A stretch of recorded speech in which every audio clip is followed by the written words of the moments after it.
everybody out there, and welcome to another episode of the Talk That Talk Show with me, Barry Holmes. Here for our 96th installment of this Talk That Talk Show. Shout out to my boy Seda Don on our Instagram live stream. But as we inch closer and closer, to that 100th episode, just the countdown is just starting to be real, man. I know that I said in previous weeks that it doesn't stop at the 100th episode, but I'm just so excited to continue to push forward with this show and continue to prove to myself that I'm going to continue to do the things that I want to do. And this podcast is something that brings me a lot of happiness, a lot of joy, and I just truly don't underestimate or undervalue the importance of what this show has, not only for myself but for other people out there as well too.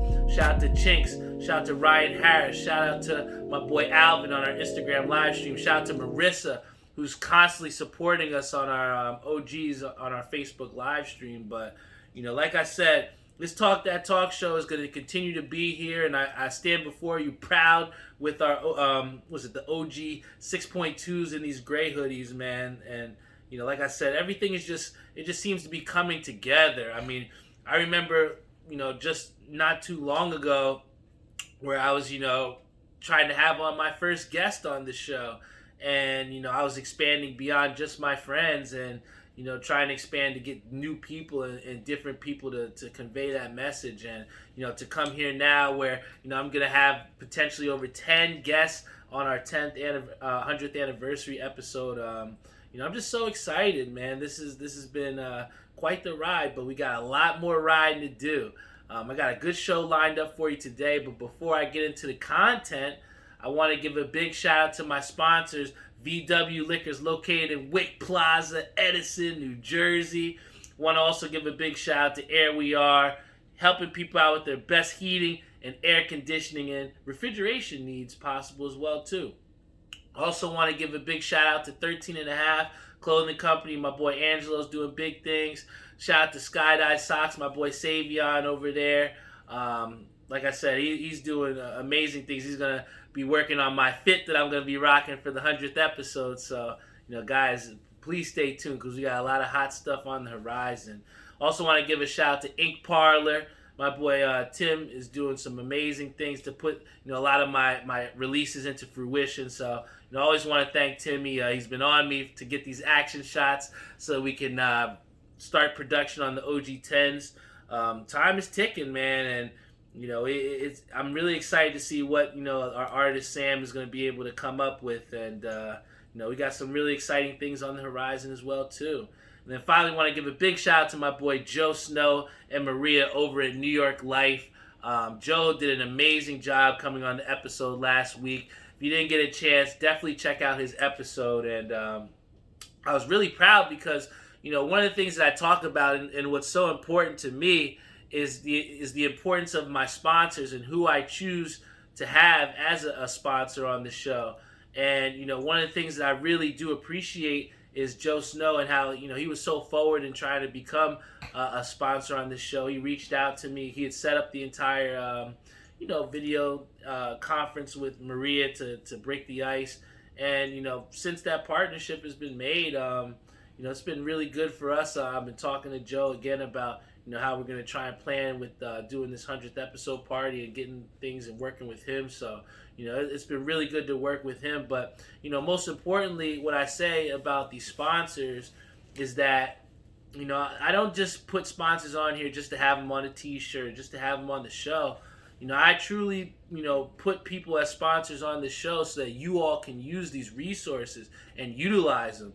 And I want to give a big shout out to my boy Rob, because Rob is somebody who has his own podcast. Shout out to him over at 3 The Hard Way. But I've been very vocal in trying to encourage him to push forward his own branding and trying to get his podcast merch started.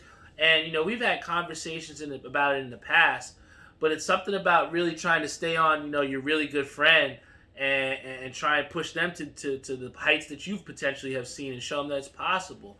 So, I had a chance to talk to Rob, and And he was actually on one of our episodes before. Welcome back. I think it was like episode 20 or 30 or something.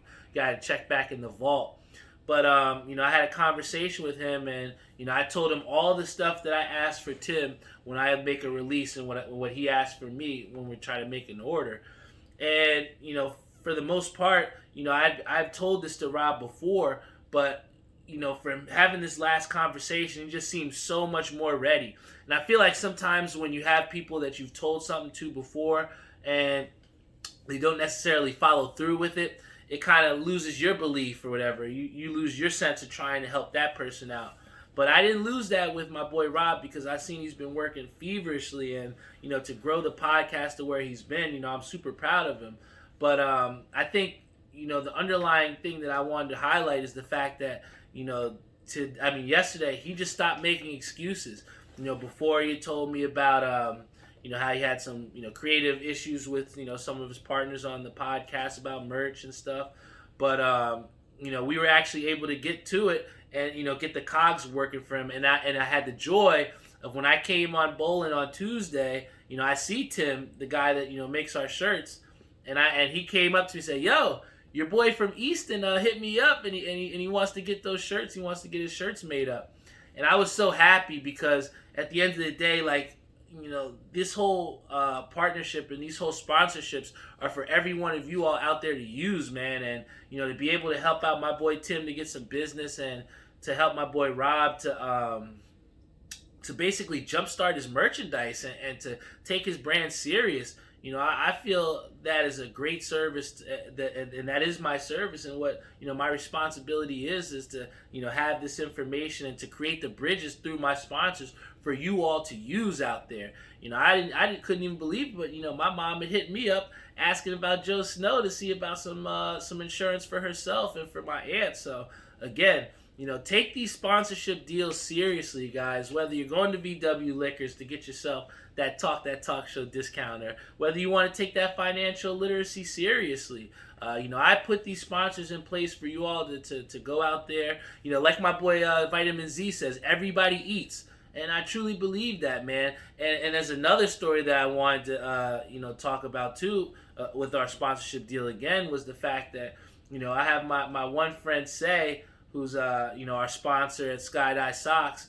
And, me and him are, really good friends, and we really mean a lot to each other. And, he my mom helps him out, gives him some stuff, and then he'll send some stuff to the, to the house, his wife's banana pudding. But, beyond that, like I said, if you haven't seen the episode, Say Less, definitely check that out. But Say's one of my really good friends, and there was a Hat Club drop that just released the other day, and, well, actually it was today, and it was actually a really hard one. I mean, I had a couple people trying to scoop up that Mets Icy Blue, but I know my boy Say was a really, huge fan of the blue and a huge fan of those hats.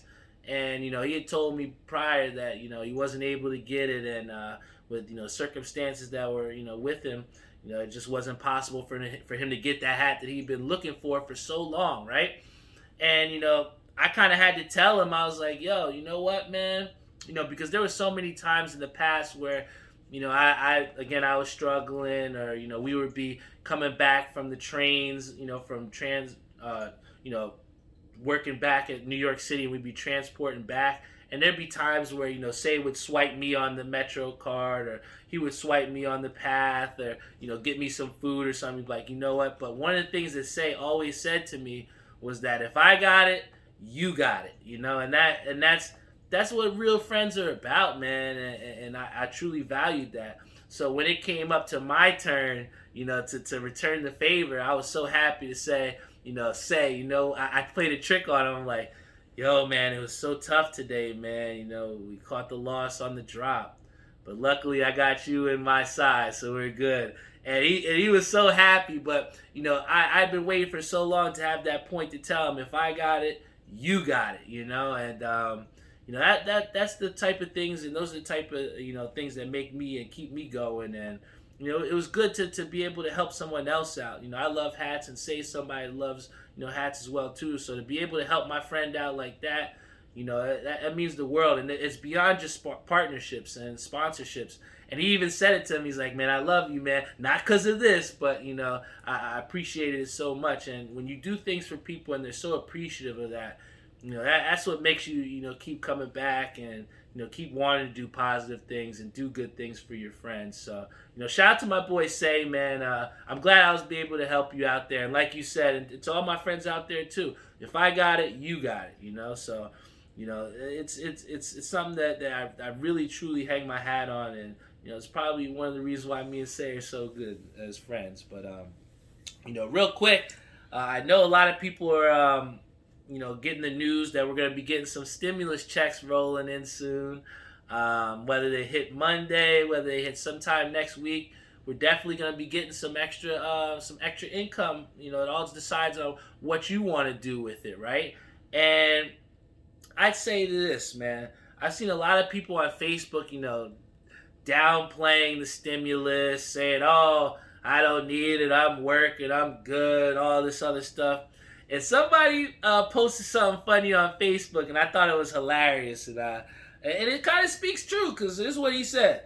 I don't know who it is, but I'm sorry for the credit. Maybe you can tag him. But he said, if you don't need your stimmy, then give me. All right? And there's a lot of people that say they don't need that stimulus. I'll tell you what, I ain't too proud. I need that stimmy, and I will, definitely be investing it in myself. Also in my health as well too. But one of the things that are now saying that this is being hashtag, which I thought was funny. Twitter is undefeated, but this stimulus is now being called Biden bucks. All right, so I will definitely be waiting on my Biden bucks pretty soon, or Kamala cash. That was another one that we heard.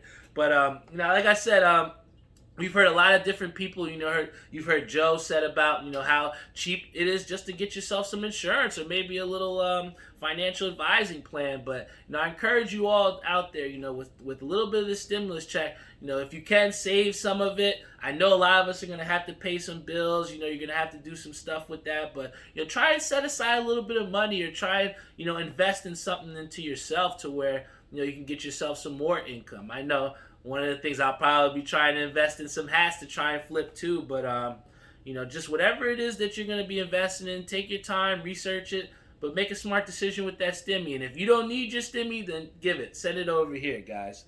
But one of the things that also did just happen, that I don't know that everybody was known of, was the fact that we had the NBA All-Star game that was played. We had LeBron James, who was saying that he wasn't going to be there mentally, but he'd be there physically. I mean, I don't know what he means by that, but I understand the COVID protocols and stuff. But I think that underlying that there's a certain level of specialness that comes with the All-Star game, and being able to see Damian Lillard hit half-court shots, and seeing Giannis Antetokounmpo going 16 for 16 from the field.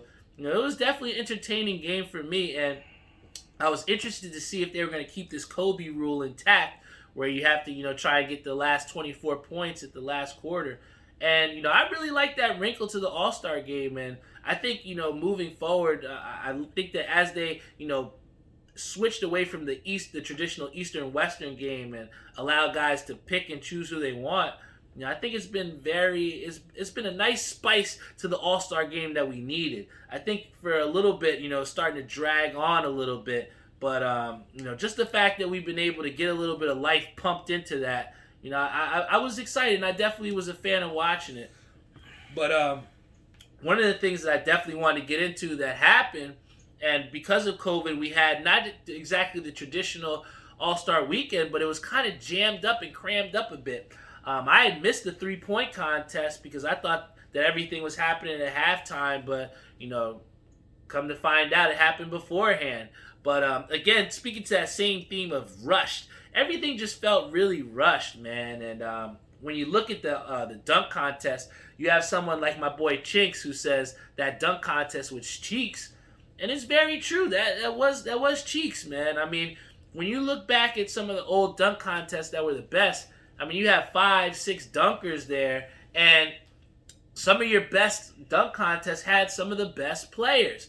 And I think that, ultimately, we've had terrible ideas like the dunk wheel.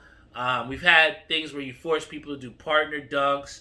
But I think ultimately, until we can find a way to motivate the best players to then participate in the dunk contest, I think that we're going to continue to have, dunk contests that are ass. I mean, I think that it was, like I said, it was very rushed. I mean, the guys only get one or two dunks. The one thing that I do like, though, in the end is that, the judges, instead of giving numbers for the dunks, they got to choose, which dunker they thought was the better dunker. And I think that was, to go against the, I think last year where guys kept getting 50s and 50s and nobody wants to be that 149. So I think moving forward, that's definitely something that they can take away from that end of, is that final round. Pick which dunker you thought was, had the best dunk.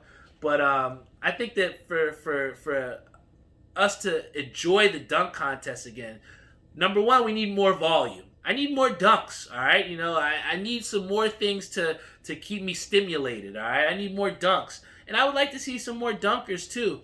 I know, we're dealing with COVID and they're trying to shorten and put everything in together, but, sometimes you can't shortcut things. We have a saying about it, majestic lanes, where, you can't cheat it. You got to throw a good shot. And I think that, when we come to the dunk contest and when it comes to the entirety of the All-Star weekend, we can't cheat it. It has to be something that is taken seriously, and you got to put the best guys out there. Jeffrey says maybe we need a championship belt. Chink says these superstars need to step it up. And I totally agree. I think the superstars need to step it up. I don't know where down the line guys it lost the luster, or where, I think maybe the last time we had superstar dunkers in there had to have been the Nate Robinson, Dwight Howard dunking years, right? But, hopefully they can try and figure it out, because that's one of our most prestigious events in the All-Star game. So they got to get that luster back. Shout out to Brianne Pearson on our Instagram Live. Shout out to my boy Elijah Boom Wells and Robert Brantley on our Facebook live stream. Thank you so much, guys. But, not only did we have the NBA All-Star weekend, but a lot of things you guys don't know about is during this time in March, I'm known as Barry Brackets, all right? I always have a bracket challenge, and last year was the first year that I wasn't able to do my bracket challenge. Matter of fact, I was supposed to be on a train in New York to go cover the Big East tournament the day that they canceled everything. So, I think that it's been a rough year of not having that college sports and not being able to do March Madness. I know a lot of people lost their eligibility and didn't get a chance to get their last licks at that prestigious tournament. But I think this is going to be a good tournament on the rebound. I think it's wide open. I mean, you have the Big Ten that's been top to bottom, a tough conference. Shout out to Keith Pierce. He's been really saying about how well the Big Ten has been playing. You got the Big 12, who has definitely some studs in there, and the Big East, who's always consistent.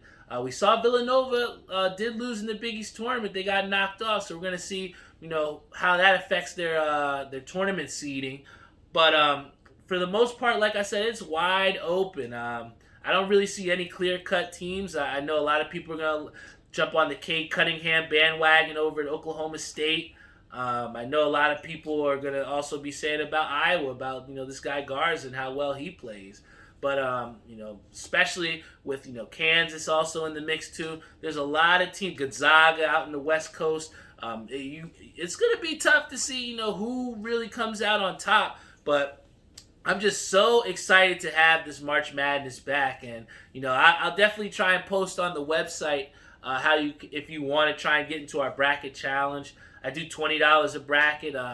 First place usually takes home around $300, $400, so it's a nice fun time. So if you feel like your bracket is nice, reach out to me and we'll get you in the bracket challenge. Jeffrey just told me Oklahoma State just beat Baylor, and Baylor was a top 5 team. So again, Oklahoma State is going to be one of those teams you might want to check that could do some damage late in the rounds. But I know one thing that Chinks had brought up that I definitely want to talk about is he said that Duke is done, right?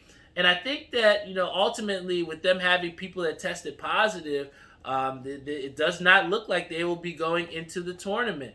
And I think the thing that sucks is this could very well be an underlying issue for this tournament moving forward. I mean, what happens when you get to the Sweet 16 and you have two teams that are testing positive? I mean, do you cancel the whole tournament? Do you have to postpone things? How is that fair to Duke, who wasn't able to go? I mean, are guys going to get forfeited because they can't play? It's going to be very interesting to see how the NCAA handles this March Madness, because at the end of the day, this is going to be an underlying issue for any other postseason sports that are going to be coming, like the NBA that won't be having a bubble this year, or maybe the MLB, who's, they switched up their things as well too with their COVID protocols. But, I think that this Duke thing is going to be something that we will not hear the last of. I think it's going to be very difficult when you have all these different teams coming from different places and they're bound by regions.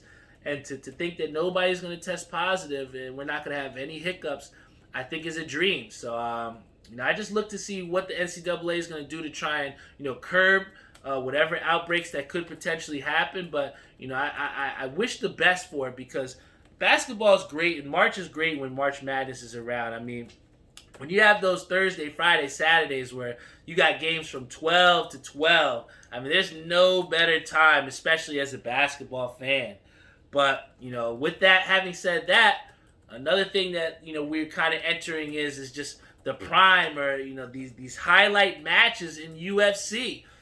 We just had UFC 257 just recently, and I don't know about a lot of other people, but I truly thought that Adesanya was going to come up there and beat John Blachowicz, but, I think that what we all underestimated, a lot of people out there as well, too, they underestimated the importance of weight classes, all right?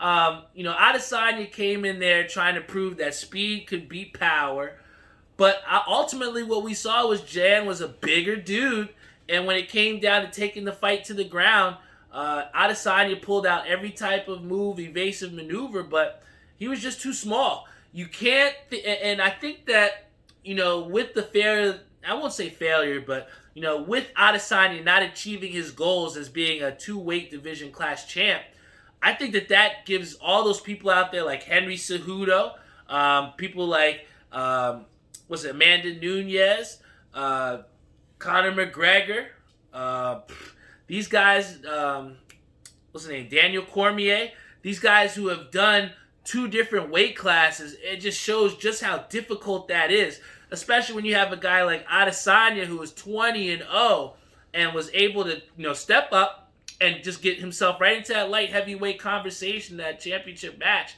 But I just don't think that we're going to see Adesanya fighting at light heavyweight again for a while, because it was a harsh reality check to not only him, but other people in the weight class of light heavyweight that think that they're going to come and take Jan Blachowicz's belt. He's the real deal, man.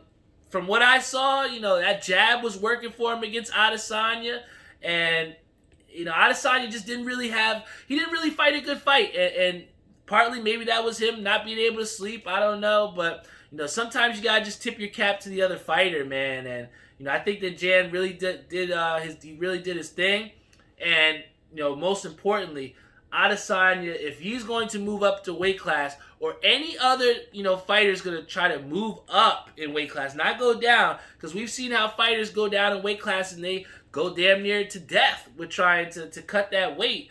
But when you're going to go up in a weight class, you gotta put the pounds on to be able to fight. If we look at John Jones, who said that he was going to make that jump from light heavyweight to heavyweight, he has not fought since then. He is taking his time to mold that body, get the mass underneath him, so that when it's time to fight guys like Stipe Miocic or Francis Ngannou, he's going to have that weight to be able to try and bang with these guys. So, we cannot underestimate the value of weight classes, man. It is no joke.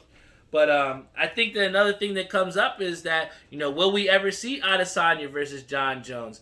And I don't know. I don't think that that's something that's going to be too... I don't think it's too feasible at this point, because with the way that Adesanya was just dismantled, and I'll use the word dismantled very carefully, the way that happened, I just don't see a John Jones fight as something that's amusing or something that's going to be entertaining to watch or something that Adesanya might even have a chance with, right? If he does do that, he's gonna have to move up in weight class and put on some pounds, because you can't just come out there in a 220 match coming at 200. It's just not going to happen. Maybe you could do that with your sparring partners, but we all got a big sense here today that weight classes make a big difference. One of the things that I also saw that's going to be coming up on the horizon is that what's his name? Deontay Wilder. He won his arbitration case, and he will be fighting in a trilogy fight against Tyson Fury. And a lot of people are riding this train of Deontay Wilder. I got a couple friendly $20 bets out there on my man Tyson Fury, but just looking at it, from what I've seen from Deontay Wilder, I see that Tyson Fury is somebody that is hungry. I see him as a more technical fighter. I see him as someone that has a stronger chin, and his footwork is there. I mean, he looks like he's at damn near 150 out there with how he's moving as a heavyweight. So, and I think that what we've seen from him as well is he took Deontay Wilder's best shot.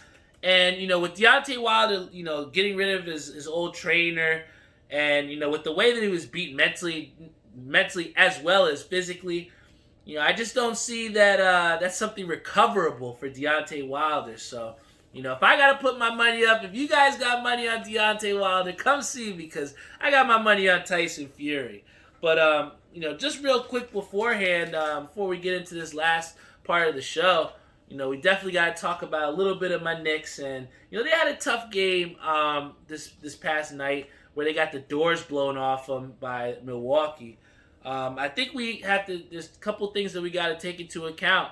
You can't underestimate what Derrick Rose has done for the guard play with the Knicks, with not having him out there playing. It's definitely helps. It affects them on offense, and it definitely affects them on defense. But I most importantly want to bring back a statement that was made last week by Joe Snow. And little did he know, but it was something very important. And he said that coming out of the All-Star break, it's going to be very important to see what the Knicks do. Now, when you look at it, I think they have the 5th hardest schedule in the second half of the season. And then they're facing, I think, in this West Coast trip coming up. And then the first 4 or 5 games are going to be against over top 500 opponents. This is going to be a real litmus test for the Knicks, because prior to the break, you win 8 out of 10. You're feeling yourself. They're on top of the world. They're in the playoff picture. You got people like me. You got people like my dad. You got people out there that are on this playoff train. But realistically, when you come out there and you get your doors blown off by a team that you may see in the first round, that's tough. That's tough to take. And like my boy Jeff says, right after that, you go play Brooklyn on Monday. That's a tough test for the Knicks, man. So, I think that, moving forward, especially from us Knicks fans, you really are going to have to see what we do in these next 2 weeks, because this is going to be a big proving ground for this Knicks team. For the most part, we've been on them about winning the games that you're supposed to. So if you're going to tell me that you're an elite team, you're a playoff team, you got to beat these over 500 teams, and you got to potentially do it on the road. It's going to be tough, especially with how good Brooklyn is looking, especially with how good Philadelphia will be, having Ben Simmons and Joel Embiid hopefully coming back soon. It's going to be it's going to be tough for the Knicks, but I truly believe that Tom Thibodeau has done an amazing job as the head coach of the Knicks. He's really helped them to play defense and to put the effort out there. Even though the Knicks got blown out by 30, at no point did they roll over. They were still defending, still getting out the shooters. Milwaukee just had the better team that night. So, moving forward, as long as the Knicks can put out good efforts, you're going to have games that you're going to get beat. You're going to get blown out some games. But, if you can maintain that effort level and steal a couple games that maybe you shouldn't have won, then like I said, I think the Knicks should be in good position, especially with Tom Thibodeau at the helm. But we saw a couple other people out here that were, hyping my hat. They said, yo, that hat is fire. Shout out to Sports World. My boy Say is not a fan of the floral print hats. But I tell you, I like this floral print a lot, man. This came from Sports World. Shout out to Sports World over in New York. I know we're all big on Hat Club, but there are other people out there that are making some dope hats. You just got to keep your eye out. Shout out to people like Hat Crawler, who's scouring the internet and scouring Instagram to get some of the best hats for you. I actually lost on a J-Tips hat today. I thought I was gonna score the green and lavender UV J-Tips hat, but didn't work out for me. But I was able to snag a couple good picks up for this week, so definitely wanted to share them with you guys. So first things first. We saw this hat was released similarly last week in the Blackberry collection. But this one, what we have here, is the Mets Black Ice hat, all right? So we got the Mets hat. Similar, it's had almost the same logo as before. The patch is different. We have the 25th anniversary patch here with the light blue accent to accent the icy blue on the bottom. I'm telling you guys, this hat is fire. And at first, I thought the Blackberry was a good one as well, too. But the more that I see both of these, I'm really a fan of this Black Ice a little bit more. And how can you hate on it when it has the official Talk That Talk Show pin on the back, man? Maybe I'll have to raffle one of these off on the next episode. But, yeah, this Black Ice is definitely one of my favorite Mets hats right now. But I say this, but before I do that, I got this hat here that I'm telling you, it is fire. It is fire. We know in March we have this St. Patty's Day, which coming up. And we saw that Lids, was it Lids? I think it was either Lids or MLB. They dropped their own version of the St. Patrick's Day hat, which had, I think it was like a mesh, almost like a batting practice type feel hat with the green UV. So you knew with Hat Club how they take advantage of these holidays. And what I was looking to see is just how would they tweak a Mets hat or some of these other hats to be St. Patrick's Day themed. And what we have here is we have a beautiful Mets, they call it Green with Envy Mets hat, which we have the white accents to the green. The All-Star Game, 2013 All-Star Game patch. You might have seen this before on the mint glow-in-the-dark Hat Club hats. But this is my favorite part here. We got the light green UV.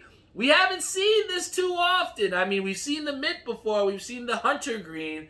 But to see the light green accented on the St. Patrick's Day hat, whoo! I cannot wait to rock that with something. I might even have to drop a green hoodie to go with it, man, because I tell you what, that green accents so well. And it's so hard sometimes to do those holiday-type themed hats. But, Hat Club does that well. So, again, shout out to them. And, so every time I feel like I'm not going to get another hat, they just come out of the woodworks to give me another one, man. So, shout out to Hat Club. And, definitely want to get into this beer review real quick. And tonight, I want to bring it back to one of my favorite breweries. And this one is Cypress Brewing. And this was called Insane. Now, before we've heard of Insane on the grain, I think. But this is a DDH IPA with Citra. This is going to be one that you might not drink 2 or 3 of. This one's going to put you where you need to be with this IPA.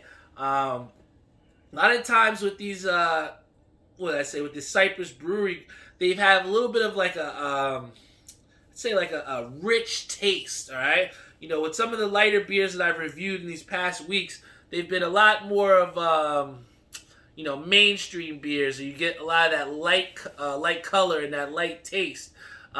This beer is going to be like, as you can see already, I mean, you look at the body of this beer, and it is, that looks delicious, man.